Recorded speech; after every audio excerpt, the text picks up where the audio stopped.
స్థాపించిన అతి తక్కువ సమయంలోనే ఎంతో మంది విద్యార్థులను ఉద్యోగస్తులుగా తీర్చిదిద్దిన బ్రైట్ అకాడమీ. దేశంలోనే మొట్టమొదటిసారిగా విద్యుత్ శాఖలో లైన్ ఉమెన్ గా చరిత్ర సృష్టించిన బ్రైట్ అకాడమీ విద్యార్థిని. మేము ఆఫర్ చేస్తున్న కోర్సులు కమ్యూనికేషన్ కానిస్టేబుల్ మరియు జూనియర్ లైన్ మ్యాన్. మా ప్రత్యేకతలు: అనుభవం కలిగిన అధ్యాపకులచే విద్యా బోధన, ప్రతిరోజు చాప్టర్ వైజ్ పరీక్షలు నిర్వహణ, వీక్లీ గ్రాండ్ టెస్ట్ మరియు పేపర్స్ విశ్లేషణ, ప్రతి విద్యార్థిపై ప్రత్యేక శ్రద్ధ. సక్సెస్ కావాలనుకునే ప్రతి విద్యార్థికి బ్రైట్ ఒక సువర్ణ అవకాశం.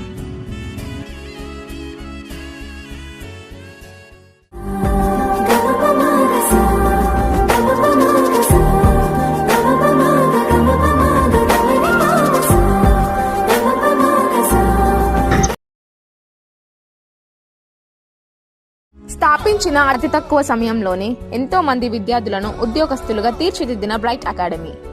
దేశంలోనే మొట్టమొదటిసారిగా విద్యుత్ శాఖలో లైన్ ఉమెన్ గా చరిత్ర సృష్టించిన బ్రైట్ అకాడమీ విద్యార్థిని. మేము ఆఫర్ చేస్తున్న కోర్సులు కమ్యూనికేషన్ కానిస్టేబుల్ మరియు జూనియర్ లైన్ మ్యాన్. మా ప్రత్యేకతలు: అనుభవం కలిగిన అధ్యాపకులచే విద్యా బోధన, ప్రతిరోజు చాప్టర్ వైజ్ పరీక్షలు నిర్వహణ, వీక్లీ గ్రాండ్ టెస్ట్ మరియు పేపర్స్ విశ్లేషణ, ప్రతి విద్యార్థిపై ప్రత్యేక శ్రద్ధ. సక్సెస్ కావాలనుకునే ప్రతి విద్యార్థికి బ్రైట్ ఒక సువర్ణ అవకాశం.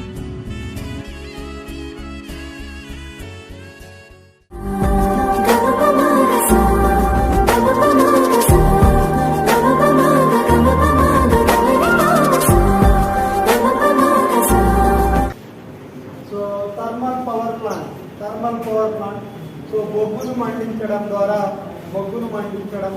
మనం ఆవిరి ద్వారా మనం ఏం చేస్తున్నాం అంటే టర్బైన్ని తిప్పి ఎలక్ట్రిసిటీని జనరేట్ చేస్తున్నాం. సో దానికోసం ఈ థర్మల్ పవర్ ప్లాంట్ గురించి చెప్తున్నాం. థర్మల్ పవర్ ప్లాంట్లో మనం మెయిన్గా వాడేది ఏంటంటే బొగ్గు, వాటరు, సైట్. ఇక్కడ చూడండి బొగ్గులో రకాలు. సో మనం వాడే బొగ్గులో రకాలు ఏంటంటే కార్బన్ యొక్క పర్సంటేజ్ని బట్టి బొగ్గును 4 రకాలుగా వర్గీకరించారు. హైయెస్ట్ కార్బన్ ఉన్న శాతాన్ని యాంథ్రసైడ్ అని, సెకండ్ దాన్ని బిట్యుమినస్ అని, థర్డ్ దాన్ని లిగ్నైట్ అని, ఫోర్త్ క్వాంటిటీని హీట్ అంటారు. సో ఇక్కడ మీకు అడిగే క్వశ్చన్ హైయెస్ట్ కెలోరిఫిక్ వాల్యూ అనేది దేనికి ఉంటుంది అంటే యాంథ్రసైడ్కి ఉంటుంది. సో యాంథ్రసైడ్కి ఉంటుంది. తక్కువ కెలోరిఫిక్ వాల్యూ దేనికి ఉంటుంది? హీట్కి ఉంటుంది. మన ఇండియాలో దీంట్లో ఇక్కడ బిట్యుమినస్లో 2 ఉంటాయి. సెమీ ఉంటుంది, నార్మల్గా బిట్యుమినస్ ఉంటుంది. సో మనం వాడేది మాత్రం సెమీ బిట్యుమినస్ని వాడతాం. దీని ద్వారా మనం పవర్ని జనరేట్ చేస్తున్నాం ఇండియాలో. దీని యొక్క కిలోరిఫిక్ వాల్యూ ఎంత ఉంటుందంటే 7500 కిలో క్యాలరీస్ పర్ కేజీ ఉంటుంది. సో దాన్ని మండిస్తే అంత ఎనర్జీ వస్తుంది మనకు, 1 కిలో మండిస్తే. సో దీని ఫస్ట్ హైగ్రేడ్ కోల్ అని దేని అంటున్నాం? యాంథ్రసైడ్ అని, తర్వాత బిట్యుమినస్ అని, తర్వాత లిగ్నైట్ అని, తర్వాత హీట్ అని. సో ఈ బిట్యుమినస్ని యూజ్ చేసి మనం పవర్ని జనరేట్ చేస్తున్నాం మన ఇండియాలో. సో వేరే దేశాల నుంచి మనం యాంథ్రసైడ్ని ఏం చేస్తున్నాం? దిగుమతి చేసుకుంటున్నాం ఆస్ట్రేలియా వంటి కంట్రీలో. ఈ బొగ్గు ఎలా ఫామ్ అవుతుంది ఏంటనేది మనకు సదరణ క్లాస్లో ఉంటాయి. ముందైతే బొగ్గులో రకాల గురించి తెలుసుకోండి. బొగ్గులో రకాలు మనం ఈ పవర్ ప్లాంట్లో ఏ బొగ్గుని వాడుతున్నాం అనేది చూసుకోండి. తర్వాత ఈ బొగ్గు నుంచి మనకు కోల్ మైన్స్ నుంచి అంటే గనుల నుంచి మనం ఏం చేస్తున్నాం? బొగ్గులు తీసుకొస్తాం. సో అది దేని ద్వారా అంటే రోడ్డు రవాణా ద్వారా, అంటే రోడ్డు ద్వారా కానీ ట్రైన్స్ ద్వారా కానీ తీసుకొస్తాం. సో తీసుకొచ్చి ఏం చేస్తాం? ఒక తోట పడతాం. సో ఒక తోట పోస్తారు. ఆ పోయడాన్ని ఏమంటారంటే కోల్డ్ స్టోరేజ్ అంటారు. అంటే తీసుకొచ్చిన బొగ్గుని ఒక దగ్గర పోస్తారు, దాన్ని స్టోరేజ్ అంటారు. సో పోసిన తర్వాత స్టోరేజ్ అవుతుంది. తర్వాత దీన్ని ఏం చేయాలంటే ఈ తీసుకొచ్చిన బొగ్గులో అది పర్ఫెక్ట్ బొగ్గు కాదు, భూమి నుంచి వచ్చిన కొన్ని మలినాలు ఉంటాయి దాంట్లో. ఆ మలినాల్ని మనం ఏం చేస్తామంటే వాష్ చేయడం ద్వారా లేకపోతే కొన్ని తీసేస్తారు. ఎందుకంటే డెబరిస్ అనేవి ఉంటాయి. డెబరిస్ అంటే కలయాబరి, భూమి నుంచి వచ్చేది కదా. భూమిలో అనేక జంతువులు అవి ఇవి ఉంటాయి. సో అవి కుళ్ళిపోయినప్పుడు వచ్చేదే బొగ్గు కదా. సో ఆ బొగ్గులో క్వాలిటీ అక్కడక్కడ రాళ్ళు ఇవి ఉంటాయి కదా. సో దాన్ని ఏం చేస్తారు? తీసేస్తారు. దాన్ని ఏమంటారు, కోల్ హ్యాండిలింగ్ ప్లాంట్ అంటారు. కోల్ హ్యాండిలింగ్ ప్లాంట్ తర్వాత దాని ఆ డెబరిస్ని తీసేసి తర్వాత కడిగేసి దాన్ని దేనికి పంపిస్తారంటే బాల్ మిల్కి పంపిస్తారు. ఈ బాల్ మిల్ ఏం చేస్తుందంటే ఇప్పుడు మీరు తీసుకొచ్చిన బొగ్గు ఇంత డౌటల్లా ఉంటుంది, ఇంత పెల్లర్లా ఉంటుంది. కానీ ఈ బాల్ మిల్ ద్వారా పంపించి ఏం చేస్తారంటే క్రషింగ్ చేస్తారు. క్రషింగ్ని ఇక్కడ ఈ భాషలో ఏమంటున్నారంటే సో పల్వరైజేషన్ అంటున్నాం. ఏమంటున్నాం? పల్వరైజేషన్ అంటున్నాం. So crushing means pulverization. ఇక్కడ పెద్ద పెద్దగా ఉన్న కోల్స్ని చిన్న చిన్న ముక్కలుగా మార్చడాన్ని మనం ఏమంటున్నాం? పల్వరైజేషన్. ఇక్కడ ఘన రూపంలో ఉన్న బొగ్గుని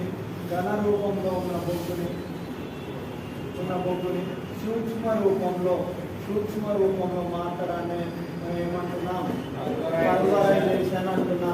పల్వరైజేషన్ అంటున్నాం. సో ఘన రూపంలో ఉన్న బొగ్గుని సూక్ష్మ రూపంలో మార్చడాన్ని పల్వరైజేషన్ అంటున్నాం. ఇక్కడ దాకా బొగ్గుకు బాయిలర్కి బొగ్గు వచ్చింది. తర్వాత మండాలి అంటే ఏం కావాలి? వాటర్ కూడా కావాలి. ఈ వాటర్ని ఎక్కడి నుంచి తీసుకుంటామంటే రివర్, నది దగ్గర నుంచి తీసుకుంటాం. ఈ నదిలో ఉన్న కొన్ని ఉంటాయి సో చెత్తా చెదారాలు, అంటే అవి తీసేయాలి. ఆ చెత్తా చెదారాలు బాయిలర్కి వస్తే బాయిలర్ ఖరాబ్ అయిపోతుంది కదా, అందుకనే వాటర్ ట్రీట్మెంట్ ఛాంబర్ అంటారు. వాటర్ ట్రీట్మెంట్ ఛాంబర్లో ఏం చేస్తారంటే ఇక్కడ వచ్చే కొన్ని వాటర్లో ఉన్న ఇంప్యూరిటీస్ని తీసేసి వచ్చిన వాటర్ని ఎకనామైజర్ ద్వారా బాయిలర్కి పంపిస్తారు. ఎక్కడి నుంచి? నది ద్వారా తీసుకున్నాం, వాటర్ ఏం చేసాం? ప్యూరిఫై చేసాం, చేతి పైపుల ద్వారా త్రూ ఎకనామైజర్ బాయిలర్కి పంపిస్తాం. సో ఇప్పుడు బొగ్గు ఉంది, వాటర్ ఉంది. ఇప్పుడు నేను ఏం చేయాలి? మండించాలి. సో ఏం చేయాలి? నేను మండించాలి. దేని సమక్షంలో అంటే ఇక్కడ ఈ బాయిలర్ని మనం దేని సమక్షంలో మండిస్తామంటే బొగ్గు ఉంది, సో ఆక్సిజన్ సమక్షంలో మండిస్తామండి. సో ఆక్సిజన్ సమక్షంలో మండించినప్పుడు మనకి ఏం ఏర్పడతాయంటే బొగ్గును మండించినప్పుడు మనకు బూడిద ఏర్పడుతుంది. సో మనకి ఏం ఏర్పడుతుంది? బూడిద యాష్ అనేది ఏర్పడుతుంది. ఇంకోటి స్టీమ్ అనేది ఏంటి? స్టీమ్ అంటే ఏంటండి? ఆవిరినా కాదా? స్టీమ్ అంటే ఆవిరి. ఈ ఆవిరి కూడా వేర్పడుతుంది. చూడండి, స్టీమ్ అనేది ఆవిరి ఏర్పడుతుంది, బూడిద ఏర్పడుతుంది, వేడి గాలి కూడా ఏర్పడుతుంది. ఫ్లూ గ్యాసెస్ అంటారు. ఈ ఫ్లూ గ్యాసెస్ ద్వారా ఏం చేస్తాను అంటే వేడి గాలి మళ్ళా సూపర్ హీటర్కి పంపిస్తారు. ఇక్కడ ఆల్రెడీ వేడైంది స్టీము, మళ్ళీ వేడైన దాన్ని ఈ ఫ్లూ గ్యాసెస్ ద్వారా మళ్ళీ ఏం చేస్తారు? మళ్ళీ వేడి చేస్తారు. ఇక్కడ నుంచి ఫ్లూ గ్యాసెస్ దీన్ని వేడి చేసిన తర్వాత ఎకనామైజర్కి వెళ్తుంది. ఎకనామైజర్కి వెళ్ళి ఏం చేస్తుంది? ఎకనామైజర్ నదిలో ఉన్న వాటర్ని తీసుకుంటుందా? ఈ వాటర్ని ఫ్లూ గ్యాసెస్ వేడి చేస్తాయి. ఈ వాటర్ని ఎవరు వేడి చేస్తారు? ఫ్లూ గ్యాసెస్ వేడి చేస్తాయి. ఈ వేడి చేసిన వాటర్ మళ్ళా దేనికి పంపిస్తుంది? బాయిలర్కి పంపిస్తుంది. బాయిలర్ యొక్క శ్రమను తగ్గిస్తుందా లేదా?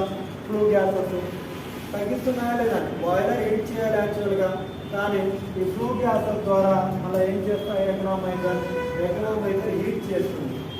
వాటర్ని హీట్ చేసి బాయిలర్కి పంపిస్తుంది. అలాగే ఇలా పంపించినప్పుడు హీట్ అయ్యి మళ్ళా ఇక్కడ స్టీమ్ ఏర్పడుతుంది. నార్మల్గా బాయిలర్ దగ్గర ఎంత ఉష్ణోగ్రత ఉంటుందంటే 300 సెంటీగ్రేడ్ ఉష్ణోగ్రత ఉంటుంది. 300 సెంటీగ్రేడ్ ఉష్ణోగ్రత ఉంటుంది. ఎంత ప్రెజర్ ఉంటుందంటే 110 kg/cm నుంచి 160 kg/cm అంతవరకు ప్రెజర్ ఉంటుంది. ఇదేంటి? ఉష్ణోగ్రత. ఇది టెంపరేచర్. ఇదేంటి? ప్రెజర్ అంటే ఏంటి? పీడనం. ఇక్కడ చూడండి, ఇంత పీడనం ఉంటుంది. సో 110 kg/cm నుంచి 110 kg/cm నుంచి 160 kg/cm అనే ప్రెజర్ ఉంటుంది. తర్వాత ఇక్కడ చేసి ఏం చేస్తున్నారు? హీట్ చేసిన దీన్ని మళ్ళా సూపర్ హీట్కి పంపిస్తున్నారు. అంటే ఇక్కడ ఓన్లీ టెంపరేచర్ మారుతుంది, ప్రెజర్ మారదు. అంటే ప్రెజర్ ఎంత ఉంటుంది? 110 నుంచి 160 మాత్రమే ఉంటుంది. ప్రెజర్ మారదు కానీ టెంపరేచర్ మారుతుంది. బాయిలర్ దగ్గర దాని ఉష్ణోగ్రత ఎంత? 300 సెంటీగ్రేడ్లు. ఇక్కడ సూపర్ హీటర్ దగ్గర దీని యొక్క ఉష్ణోగ్రత ఎంత? So 500 సెంటీగ్రేడ్లు, 500 centigrade. చూడండి ఇక్కడ ఏం జరుగుతుంది అంటే నార్మల్గా ఇక్కడ నుంచి ఏమో బొగ్గు కూడా వస్తుంది, ఇటు నుంచి ఏమో వాటర్స్ వస్తుంది. ఈ రెండింటిని మండిస్తున్నాం. మండిస్తే ఎక్కువ బరువైన బొగ్గు ఏమో ఇంటికి వస్తుంది, అంటే ఎక్కువ వేడి మండించినప్పుడు వేడి గాలి వస్తుంది. ఈ వేడి గాలిని మనం సూపర్ హీట్ చేయడానికి యూజ్ చేస్తున్నాం. అదే వీళ్ళు ఎకనామైజర్ అంటే ఎకనామిస్ట్ అంటారు, అంటే వాడికి వాడడం బాగా తెలుసు. ఎకనామిస్ట్ అంటే ప్రతి రూపాయిని వాడుకోవడం తెలుసు వాడు. అందుకని ఎలాగో వేడి గాలి ఉంది, దీన్ని బయటికి పంపిస్తే పొల్యూషన్ అయిపోతుంది. దీన్ని ఏం చేస్తుండ్రు? వేడి గాలిని హీట్ చేయడానికి ఉపయోగించుకుంటుండ్రు. ఈ సూపర్ హీట్ని హీట్ చేయడానికి యూజ్ చేస్తుండ్రు. మళ్ళా నదిలో నుంచి వచ్చే వాటర్ని హీట్ చేయడానికి యూజ్ చేసుకుంటుండ్రు. ఎవడేడు వీటి పేరేంటి? ఎకనామైజర్. నదిలో నుంచి వచ్చిన వాటర్ని హీట్ చేస్తుంది ఇది, సో హీట్ చేస్తుంది. అలాగే ఈ ఫ్లూ గ్యాసెస్ గాడో సూపర్ హీట్ స్టీమ్ని కూడా హీట్ చేస్తుంది. అంటే వీడి వల్ల రెండు ఉపయోగాలు ఉన్నాయి. ఇక్కడ నార్మల్ వాటర్ హీట్ చేస్తుంది, ఇవి ఉన్న స్టీమ్ని ఇంకా హీట్ చేస్తుంది. సో హీట్ చేసినప్పుడు ఇది ఒక ప్రాసెస్. ఇక్కడ నుంచి వాటర్ తీసుకున్నారు, ఇలా బాయిలర్కి వచ్చింది. ఇక్కడ నుంచి బొగ్గు తీసుకున్నారు, ఇలా వచ్చాయి. ఈ రెండు కలిసిపోయి మండించినప్పుడు, బాయిలర్లో మండించినప్పుడు చూడండి వాటర్, ఈ ట్యూబ్స్లో వాటర్ ఉన్నాయి, బయట నుంచి మండించారు. సో మండించిన బొగ్గును మండించినప్పుడు మండుతుంది కదండి. మండేటప్పుడు మనకు బూడిద ఏదైతే ఉందో కింద రాలిపోతుంది, వేడి గాలి పైపుల ద్వారా దీంట్లోకి వెళ్ళిపోతుంది. అదొక సైకిల్, అర్థమైందా?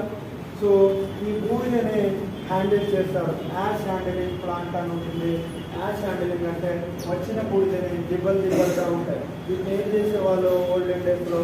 సో లారీల ద్వారా తరలించేవారు. అదేం చేస్తాయంటే వెనకాల వచ్చే వ్యక్తుల మీద అది పడి యాక్సిడెంట్ అవ్వడం అలా జరిగింది ఓల్డెన్ డేస్లో.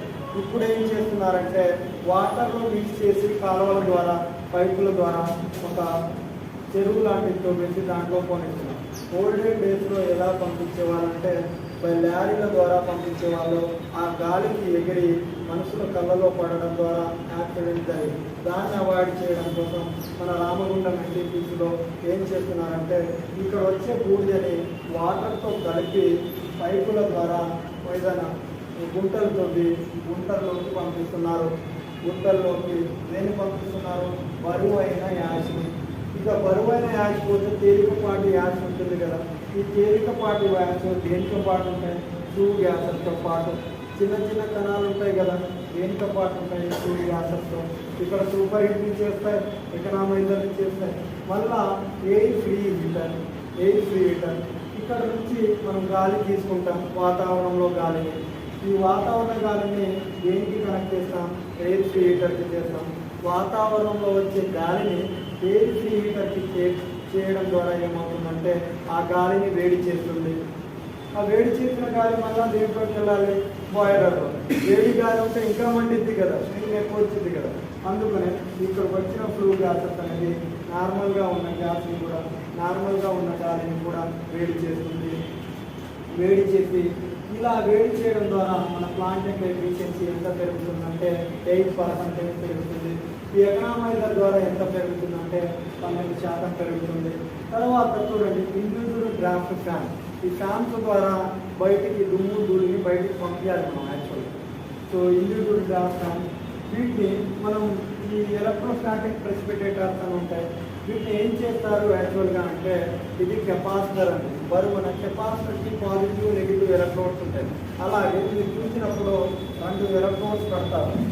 సో ఎలక్ట్రోడ్స్ పెట్టినప్పుడు వీటికి డీసీ సప్లై ఇచ్చి ఎలక్ట్రోడ్స్ పెడతారో, ఎప్పుడైతే ఈ పదాలు ఉంటాయో చిన్న ముక్కలు ఉన్నాయో ఇవి ఎటుదటు అట్రాక్ట్ అయిపోతాయి. మధ్యలో ఓన్లీ గ్యాస్ మాత్రమే ఉంటుంది. ఈ గ్యాస్ అనేది చిమినీ ద్వారా బయటికి వెళ్ళిపోతుంది. అంటే చిన్న పిల్లలుగా ఉన్నదాన్ని ఎవరు ఇక్కడ మీకు ఒకటి ఎలక్ట్రోస్టాటిక్ ప్రెసిపిటేటర్ని ఫిల్టర్ అంటారండి. సింపుల్గా ఏం చేస్తుంది? ఫిల్టరింగ్ చేస్తుంది. సో ఫ్లూ గ్యాసెస్ని ఫిల్టర్ చేస్తుంది, గాలిని ఫిల్టర్ చేసి పంపిస్తుంది. ఇప్పుడు ఫిల్టర్ చేసేటప్పుడు గాలి మాత్రమే బయటకు వెళ్తుంది. ఏదైనా పిల్లలుగా ఉంటే అక్కడ ఆగిపోతాయి.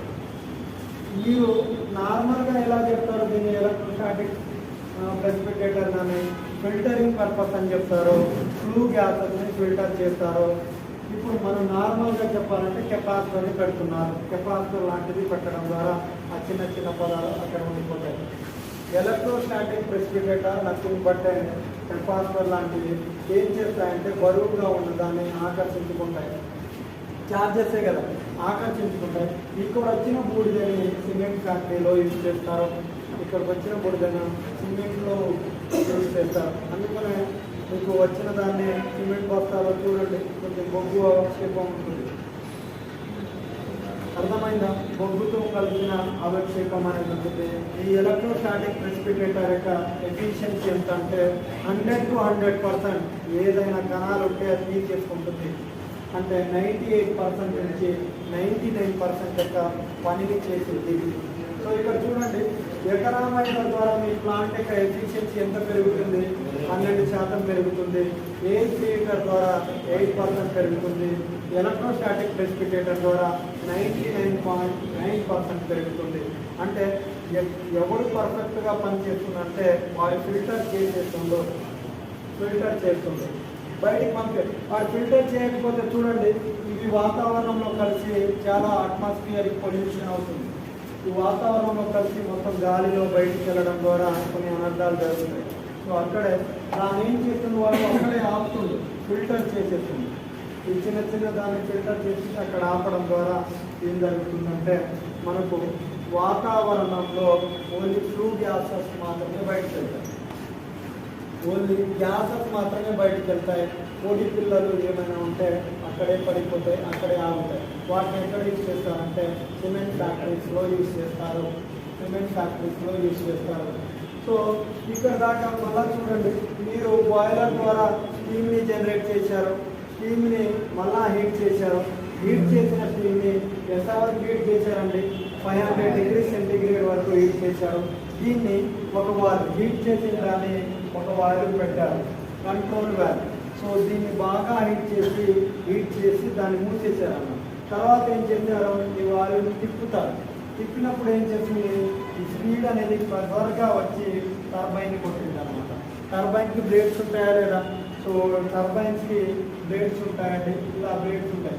ఎప్పుడైతే ఈ ప్రెజర్ అనేది దీనికి తాకుతుందో ఈ టర్బైన్ యొక్క బ్లేడ్ కిందికి వెళ్తుందా లేదా? సో టర్బైన్ తిరుగుతుంది.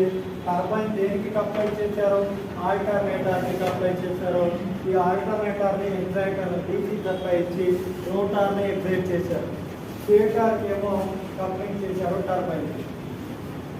అప్పుడు ఏం చేస్తుంది? సో చూడండి, ఇక్కడ వచ్చిన స్టీమ్ ద్వారా టర్బైన్ తిరుగుతుంది. ఈ టర్బైన్ అనేది ఆల్టర్నేటర్కి కనెక్ట్ అయింది. మొత్తం స్టీము బ్లేడ్ని తిప్పకపోవచ్చు, కానీ ఇక్కడ స్టీమ్ని బాగా ప్రెజర్. ఇక్కడ చూడండి, నార్మల్గా హీట్ చేయకముందు వాటర్కి ఏ ఎనర్జీ లేదండి,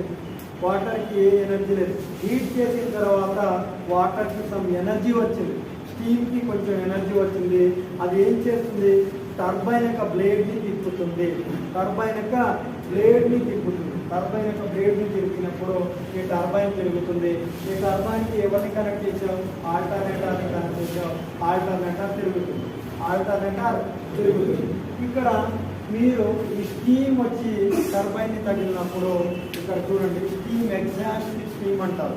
సో ఇలా పడి తగిలి ఇలా లేస్తుంది. ఆ స్టీమ్ అనేది మనకు అవసరం. ఆ వచ్చిన స్టీమ్ని అలాగే వదిలేదు కదా. సో దాన్ని ఏం చేస్తున్నానంటే కండెన్సేషన్ చేస్తున్నాను. కండెన్సేషన్ అంటే ఏంటంటే కండెన్సర్ అంటే కూల్ చేయడం. సో కండెన్సర్ అంటే ఏంటంటే కూల్ చేయడం. దేన్ని? సో నీటి ఆవిరిని, స్టీమ్ని మనం స్టీమ్ టర్బైన్ అంటారు. ఇది స్టీమ్ టర్బైన్కి తగిలినప్పుడు ఈ ఆవిరి అనేది చాలా వేడిగా ఉంటుంది. ఈ ఆవిరిని ఏం చేయాలంటే చల్లబరచాలి. దాన్ని కండెన్సేషన్ అంటున్నాం. సో వాటర్ హీట్గా ఉన్న వాటర్ని, ఆవిరిని మనం ఏం చేయాలి? చల్లబరచాలంటే మనం ఏం చేస్తామంటే కూలింగ్ టవర్ ద్వారా పంపిస్తారు. ఆ వచ్చిన వాటర్ని టవర్స్ ఉంటాయి, టవర్స్ ద్వారా పైకి పోస్తారు. పైన పోసి కింద, సో ఇంత దూరంలో ఉంటాయి, పైన వాటర్ పోసేసి ఇక్కడ ధరగా వచ్చేసరికి ఏమవుతాయండి? చల్లారిపోతాయి. చల్లారిపోయిన వాటర్ని మళ్ళీ ఏం చేస్తారు? కూలింగ్ టవర్స్ మళ్ళా బాయిలర్కి ఇస్తారు.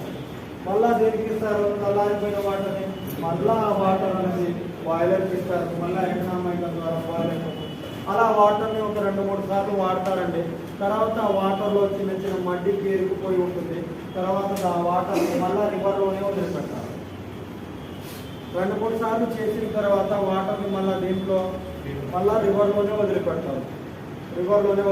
ఇక్కడ చూడండి, మీకు కండెన్సేషన్ అంటే ఏంటి అంటే లాభం. స్టీమ్ టర్బైన్ ఏం చేస్తుంది? మెకానికల్గా తిరుగుతుంది. ఇక్కడ సూపర్ హీటర్ ఏం చేయండి? ఉష్ణోగ్రత పెరుగుతుంది. సో ఇంకా ఉష్ణోగ్రత పెంచుతుంది.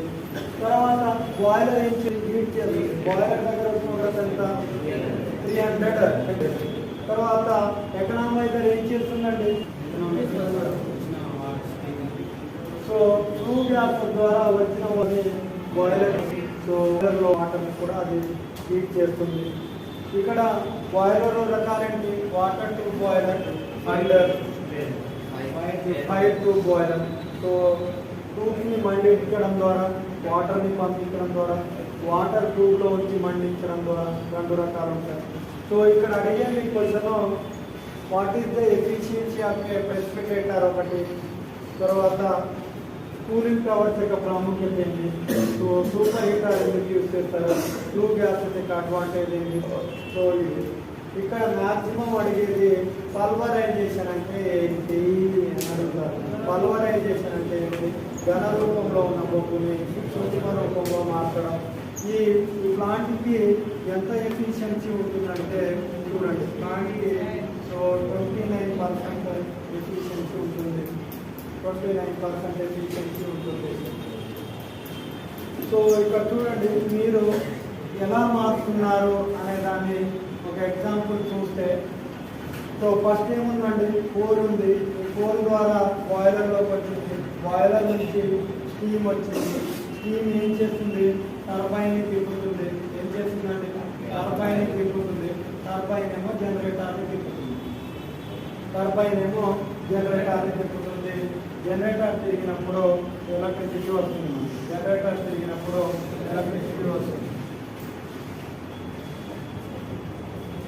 సో ఏ ప్రిన్సిపల్ మీద ఆధారపడుతుందంటే సైకిల్.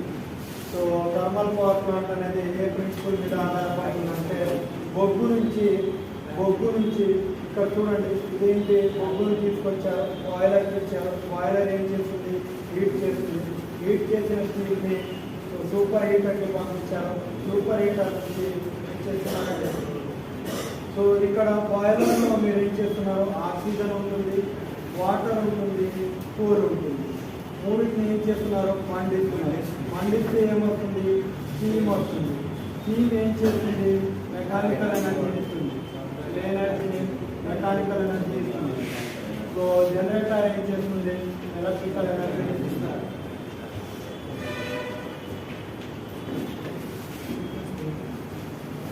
సో ఇది జరిగేది ఇక్కడ. సో థర్మల్ పవర్ ప్లాంట్లో జరిగేది ఏంటి అంటే, మీరు కూల్ తీసుకున్నారు, వాటర్ తీసుకున్నారు, రెండింటిని హీట్ చేశారు. హీట్ చేస్తే స్టీమ్ ఏర్పడింది. ఈ స్టీమ్ని ఇంకా హీట్ చేశారు. తర్వాత టర్బైన్కి పంపించారు. టర్బైన్ బ్లేడ్స్ తిరుగుతాయి. తిరిగినప్పుడు అది ఆల్టర్నేటర్కి కనెక్ట్ అయింది. ఆల్టర్నేటర్ తిరుగుతుంది, ఎనర్జీ వస్తుంది. ఇక్కడ ఎంత జనరేట్ చేస్తామంటే 11 kV జనరేట్ చేస్తాం. ఇండియాలో జనరేటింగ్ ఎంత అంటే 11 kV జనరేషన్. సో